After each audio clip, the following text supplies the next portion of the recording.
J.J. McCarthy, his first action since last preseason. What did you see? Yeah, I liked his ability to get through progressions, that rail route where he hits that shallow cross, really good. I also love the fact that under center, play action, strong in the pocket when it's a little muddy around his feet. You can see the arm strength there, and then the ability to be athletic, use his legs when it's necessary. Not a big body of work. I do think you want to see the development on some touch throws and not having to drive and rip everything. You have an absolute hand cannon. A little bit of touch will help you be a little bit more accurate in some of those tight window downfield throws. Bear in mind, he missed all of last year after the preseason, so he hasn't played in a game in a very long time. So there's the rust along with the debut. What are your thoughts? When you come off a knee injury like that, Greeny, it's from the waist down. He moved outstanding. There was no rust whatsoever from an athleticism standpoint, so there's a lot to build on.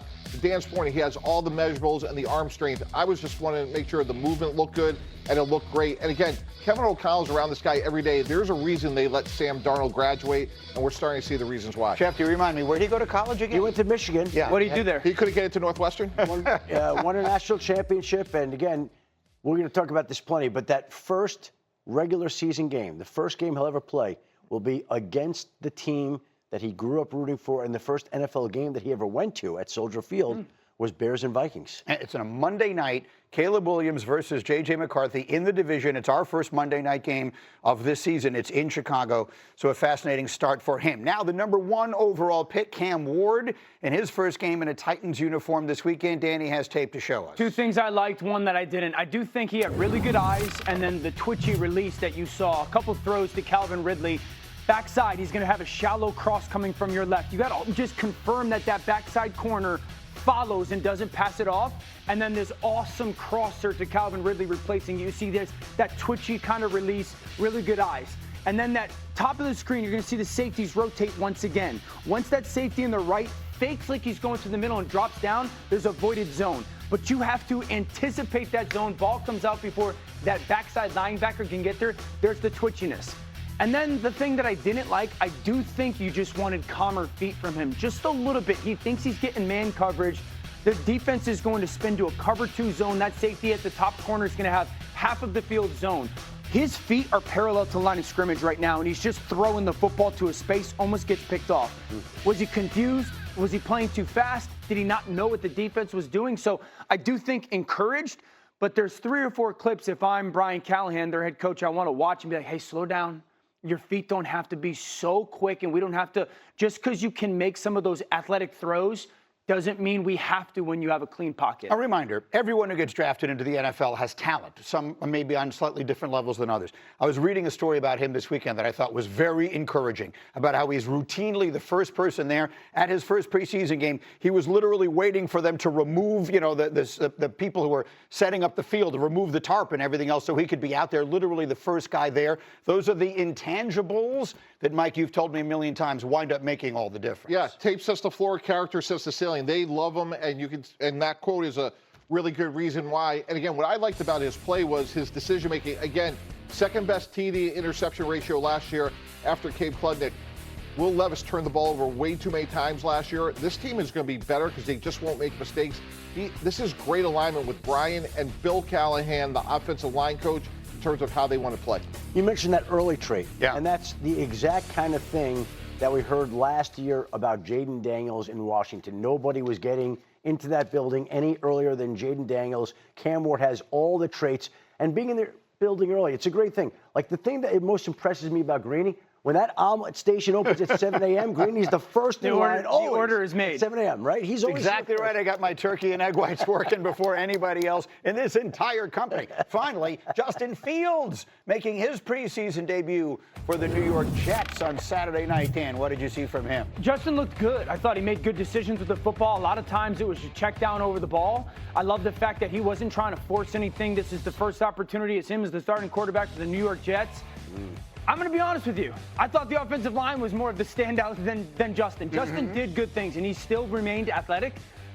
But I was really impressed with the offensive line for the New York Jets. I think this is a team that could run the football for over 500 rush attempts this season. Dan, they have a first-round pick at basically every position on the offensive line, except for one guy who was a second-round pick, and Joe Tippmann. They should be dominant. They had 38 minutes time of possession in this game. I tell you, I was very encouraged with what I saw. The because operation. This is the formula. Yeah. Well, and then I also really like seeing the coach getting in the players' faces when they're committing dumb penalties, which the Jets have majored in recent years, and they had a few of them, and Aaron Glenn is right in guys' faces. These games don't count, but they matter. I thought it was a very good opener for the Jets. Yeah, Greeny, write this down. The Jet opponents will lose more games the following week than any other team. Their physicality is going to be a problem.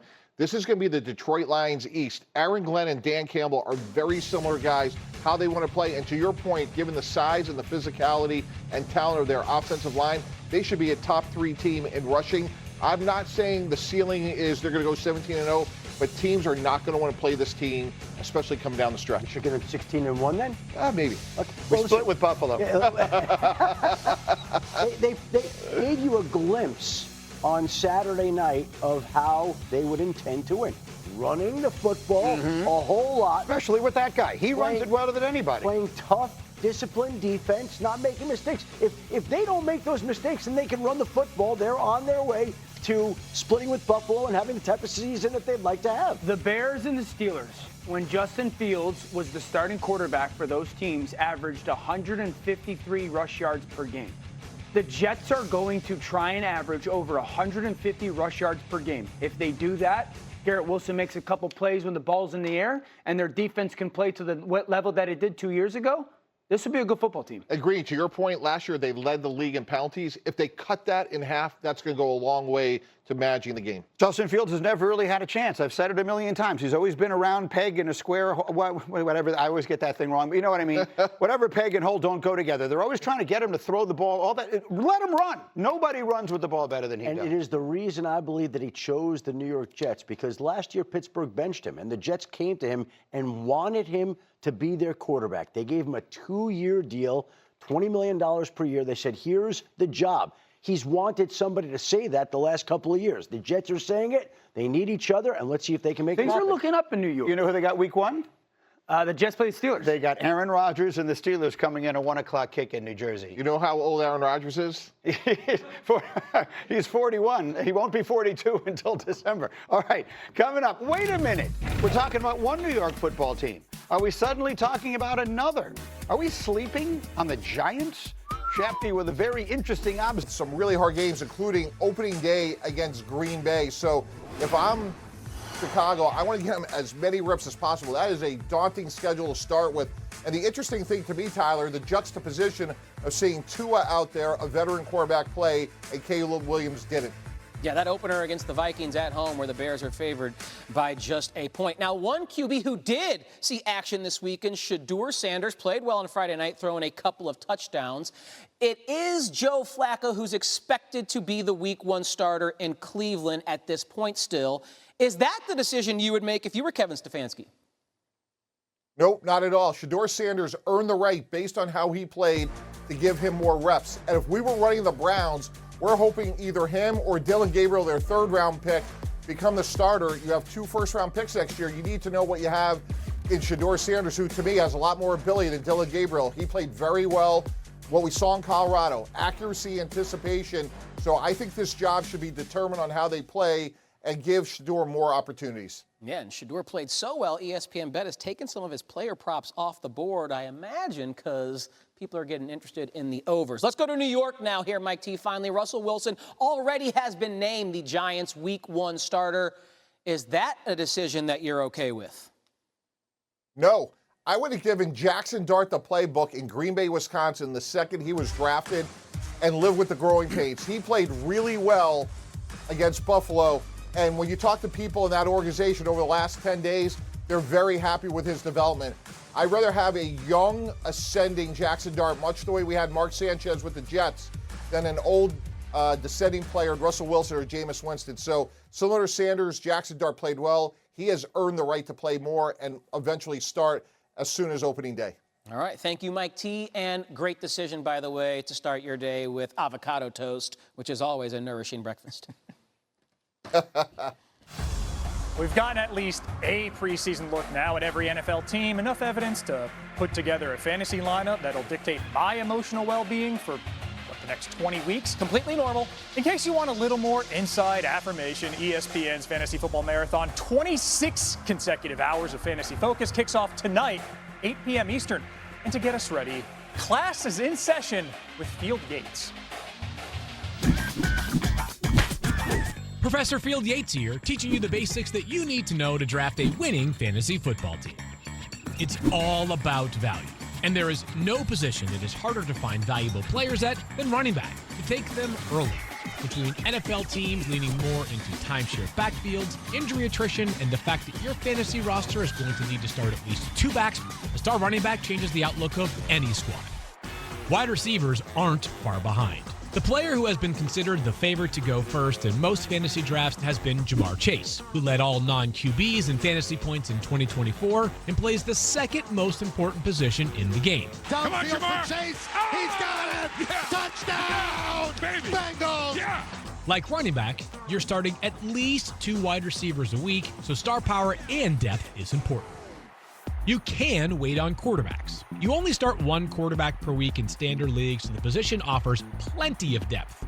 While there is separation from the pack in the form of 5 quarterbacks at the top that make them justifiable 3rd to 4th round pick selections, patience at quarterback will also yield big returns. High ceiling signal callers like Bo Nix, Kyler Murray, Dak Prescott, Caleb Williams, Justin Fields, and Drake May can be found in round 8 all the way down to the later rounds of your draft. Tight end offers multiple buying windows. A total of 40 players averaged at least 16 fantasy points per game in 2024, but none of them were tight ends. The value in drafting one early is not that he will likely be the top scorer on your team, but rather he gives you an edge at the position given its slim top tier. Touchdown! What a catch! A trio of stars will and should go early. Brock Bowers, Trey McBride, and George Kittle. But reasonable mid-round options include David Njoku, Mark Andrews, and Evan Ingram, while preferred late-round targets include Mike Gesicki, Kay Dotton, and Tyler Higbee. The 2 lowest scoring and most unpredictable positions in fantasy football are kicker and defense, meaning the best time to take them is with your final 2 picks of the draft. And finally, know the rules, know the lingo. It sounds simple and may sound silly, but a little time prior to your draft dedicated to your league's